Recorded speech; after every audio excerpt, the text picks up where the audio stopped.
안녕하세요. 대한민국 유일의 남아사케 전문바 스기타마의 오너 오원탁입니다.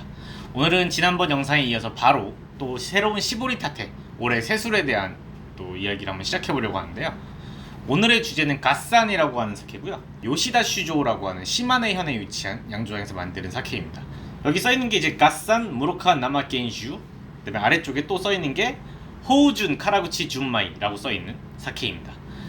가산은 시마네 현에 위치한 양조장이고요. 일본을 크게 나누면 홋카이도, 그다음에 혼슈, 그다음에 아래쪽에 있는 큐슈, 그리고 오키나와, 그다음에 혼슈의 아래쪽에 있는 시코쿠, 이렇게 총 5피스 정도로 분해해서 생각할 수가 있는데요.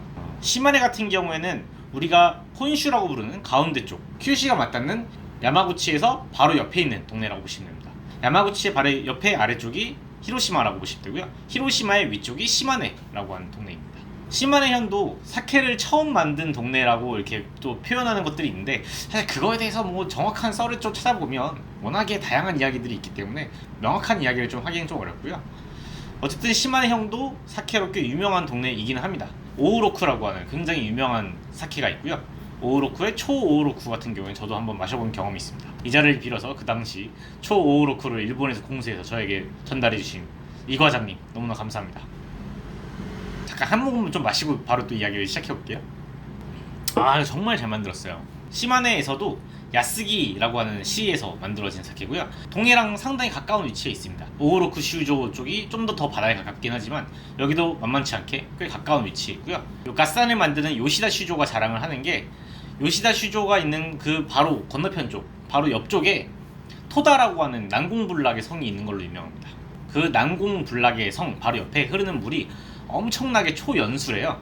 사케를 만들기에 굉장히 적합한 물이 나오는 동네라고도 볼 수 있습니다. 그 바다랑 가까운 얘기는 제가 아까 전에 왜 꺼냈냐면, 히로시마에 위치한 카네미츠 슈조, 한국에는 카모킨슈라고 하는 사케로 유명한 양조장인데요. 거기 사장님 만나서 이야기하는 중에 바다에 가까운 양조장과 바다보다는 내륙 쪽에 훨씬 가까운 양조장이 서로 만드는 술의 느낌과 뉘앙스가 굉장히 다르다는 얘기를 한번 들었던 적이 있었는데, 바다에 가까우면 그 특유의 해풍이 온다거나 아니면 뭐 일조량의 차이나 여러 가지 특성 때문에, 효모와 물의 특성 때문에 생기는 특성들이 있을 텐데, 아무래도 요 가산 같은 경우는 사실 산 이름이거든요. 가산이라고 하는 높지는 않지만 그래도 상당히 일반적인 동네 뒷산보다는 높은 산이기 때문에 거기서 만들어진 사케라는 건 아무래도 물의 영향을 좀 더 좋게 받을 수 있지 않을까. 아무래도 연수가 나오는 이유도 그거겠죠.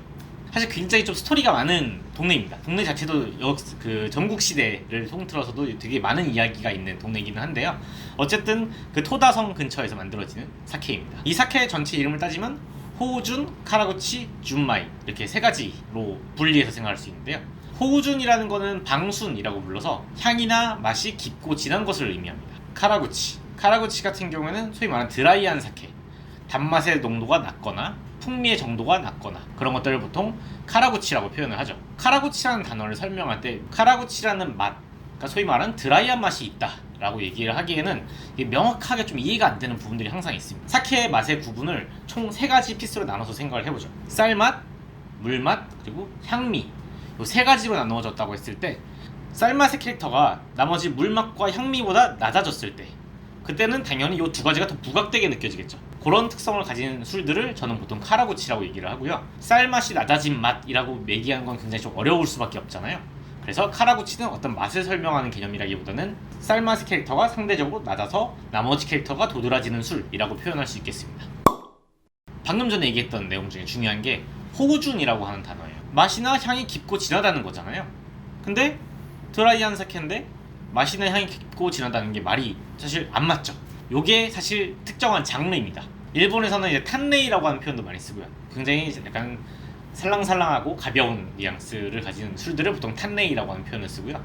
담려라고 써서 탄레이라고 있습니다. 호우준 같은 경우에는 방순이라고 써서 향이나 맛이 깊고 진하다는 그런 표현을 사용하는데요. 보통은 호우준이라는 단어보다는 이제 노코, 농후하다는 표현을 많이 씁니다. 그래서 총 4사분면으로 나눠서 드라이하면서 담백한 거, 드라이하지만 향과 맛이 진한 거, 달달하지만 은은한 거, 향도 진하고 맛도 진한 그런 스타일도 총 4가지로 나눠서 생각할 수 있겠습니다. 가산은 제가 생각하는 호우준 카라구치 장르의 거의 대표주자라고 볼 수 있는 스타일의 사케인데요. 일단 한 모금만 더 마시고, 요 사케를 마실 때 제가 항상 느끼는 건데, 물론 카라구치는 맞아요. 왜냐면 뒷맛이 굉장히 깔끔하거든요. 혀에 남는 끈적한 잔여감이 거의 없는 스타일입니다. 은은하게 파스스 깨지는 그런 입자감이 끝까지 남긴 하지만 누룩향이라던가 혀에 진하게 남는 설탕 같은 느낌 같은 건 거의 없다고 보시면 됩니다. 근데 앞에 따라오는 맛이 되게 신기해요. 저는 이거를 누가라고 보통 얘기를 하는데요. 대만 과자 중에 이제 누가라고 하는 약간 꾸덕한 우유를 말린 과자 같은 게 있잖아요. 사탕으로도 존재하고요. 그런 특유의 우유 같은 꾸덕함이 어떤 이 사케의 가장 메인 캐릭터가 아닌가 생각합니다. 일반적인 모든 발효주들은 다 젖산 발효를 해야 되기 때문에 요구르트 같은 뉘앙스가 있을 수밖에 없다고 할 수 있습니다. 하지만 요거 같은 경우는 요구르트 캐릭터보다는 확실히 우유에서 느껴지는 되게 가벼운, 그렇게 무겁진 않지만 그래도 상당히 혀의 감칠맛으로 많이 다가오는 그런 캐릭터들이 좀 선명하게 나오는 사케라고 볼 수 있고요.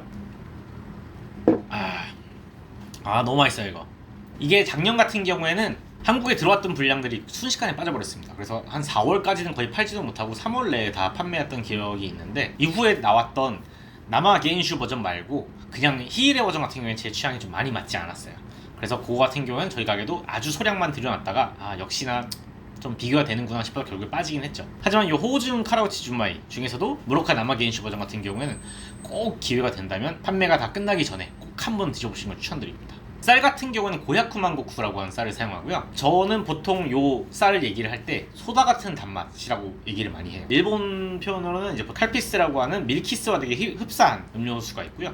그런 캐릭터를 보통 연상시키는 그런 소다 같은 단맛 캐릭터가 많이 나오는 사케용 쌀인데요. 한국에서는 밀키스나 안바사 같은 캐릭터로 두 가지가 양분돼서 이제 보통 설명이 되는데, 안바사 같은 뉘앙스가 많이 나오는 거는 보통 유질감이 좀 많은 거, 밀키스 같은 뉘앙스가 많이 나오는 것들은 대부분 약간 단맛의 캐릭터이면서도 좀 더 실키한 캐릭터를 가진 것들을 보통 저는 그 두 가지로 나눠서 표현을 하게 되는데요. 얘 같은 경우는 사실 그 두 가지도 아니고 그냥 독보적인 캐릭터를 가지고 있습니다. 정말 누가 그 우유로 만든 캔디 같은 뉘앙스가 굉장히 많이 느껴져요. 그리고 또 재밌는 점은 요 동네 1위가 당연히 오우로쿠고요. 오우로쿠 시주에서 만드는 초오우로쿠라든지 굉장히 한정판으로서 만들어지는 좋은 술들이 많이 있습니다. 그 동네 2위가 이제 또 다른 회사가 하나 있고요.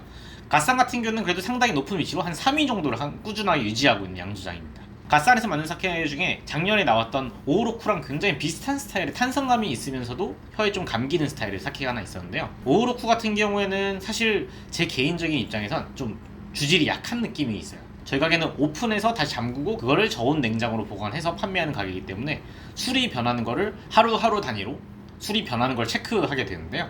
오우루쿠 같은 경우는 제가 마이너스 5도에 보관했음에도 불구하고 워낙에 탄산감과 특유의 쌉싸름의 캐릭터를 좀 메인으로 잡는 술이라서 굉장히 주질이 좀 빨리 변하는 느낌이 있었습니다. 실제로 일본 내에서 오우루쿠 같은 경우에는 양주장에서 아예 다 일일이 관리를 하면서 술을 잘 보관하고 있는지 잘 판매를 하고 있는지 이런 것들 다 검사를 한다고 해요. 그래서 모든 업장에서 취급할 수는 없고 딱 그렇게 지정한 업장에서만 판매하는 게 좀 특징인 사케인데요. 정반대로 갓산 같은 경우에는 생각보다 주질 굉장히 센 편이에요. 분명히 같은 동네, 상당히 가까운 축에 속하거든요. 물론 시는 다르지만 바로 옆 동네에 있는 시 정도이기 때문에 물 같은 경우도 뭐 이즈모류라고 하는 이즈모노쿠니라고 하는 이름으로 부르기도 했었기 때문에 그런 특성들을 균일하게 가지고 있음에도 불구하고 사실 갓산 쪽이 저는 개인적으로 더 취향에 가까운 것 같습니다. 갓산의 유일한 단점은 가격대가 얘도 그렇게 싸지는 않아요. 생산량에 대해서는 제가 체크를 해보진 않았는데 이것도 일본 내 가격은 사실 꽤 저렴한 편이지만 한국에서는 그렇게까지 저렴하지는 않은 사케입니다. 그래도 이런 스타일의 사케가 한국에 거의 들어오지 않기 때문에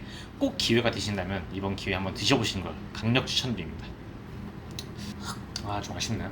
한 잔 더 마실까 싶기도 한데 그래도 손님들한테 드리는 게 또 저의 도리 아니겠습니까? 어쨌든 오늘은 좀 카라고치스러운, 좀 가볍게 그리고 좀 빠르게 술에 대한 설명을 했는데요. 다음번에는 손님분께서 물어보시는 가장 대표적인 요소들을 하나씩 짚어서 설명하는 코너를 한번 새로 시작해보도록 하겠습니다. 감사합니다.